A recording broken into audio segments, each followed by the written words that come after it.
राज्य आरोग्य संसाधन केंद्र यांच्यासोबत एक महत्त्वपूर्ण बैठक आज मंत्रालय येथे पार पडली। राज्यातील आरोग्य यंत्रणा बळकट करण्यासाठी शासनाचे प्राधान्य असून ग्रामीण दुर्गम भागातही दर्जेदार आवश्यक आरोग्य सेवा व सुविधा उपलब्ध झाल्या पाहिजेत, हे स्पष्ट मत या बैठकीत आरोग्यमंत्री प्रकाश आंबेडकर यांनी नोंदवले। याच अनुषंगाने नंदुरबार जिल्ह्यातील आरोग्य सुविधांचा आठवडाभर सखोल अभ्यास करून अहवाल द्यावा असे निर्देश मंत्री आंबेडकर यांनी टास्क फोर्सला दिले आहेत। नंदुरबार जिल्हा हा सिकल सेल अॅनिमिया, थॅलेसेमिया आणि जन्मजात विकृती या गंभीर आजारांच्या दृष्टीने संवेदनशील आहे। त्यामुळे या समस्यावर उपाययोजना करण्यासाठी विशेष टास्क फोर्स तयार करण्यात येणार आहेत। या जिल्ह्यातील शासकीय रुग्णालयामध्ये रक्ताचा पुरेसा साठा असणे आवश्यक आहे।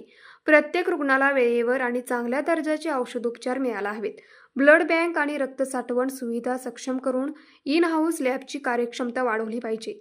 नंदुरबार जिल्हा हा राज्यासाठी आरोग्य व्यवस्थेचा दिशादर्शक ठरावा, यासाठी स्वच्छता, गुणवत्तापूर्ण आरोग्य सुविधा, कुपोषण व सिकल सेल प्रतिबंधासाठी ठोस उपाययोजना ही सगळी कामे काटेकोरपणे राबवावी अशा सूचना या बैठकीमध्ये देण्यात आल्या। वरिष्ठ यंत्रणांनी या कामावर नियंत्रण ठेवून लोकांना समाधान वाटेल अशा सेवा देण्याची जबाबदारी घ्यावी असा विचार मंत्री आंबेडकर यांनी मांडला।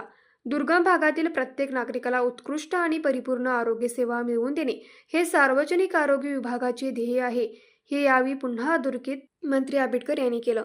या बैठकीस आरोग्य विभागातील अधिकारी, कर्मचारी उपस्थित होते। न्यूज मराठी 24 कोल्हापूर। ऐकलं, गोकुळची बासुंदी पुन्हा खावीशी वाटतेय।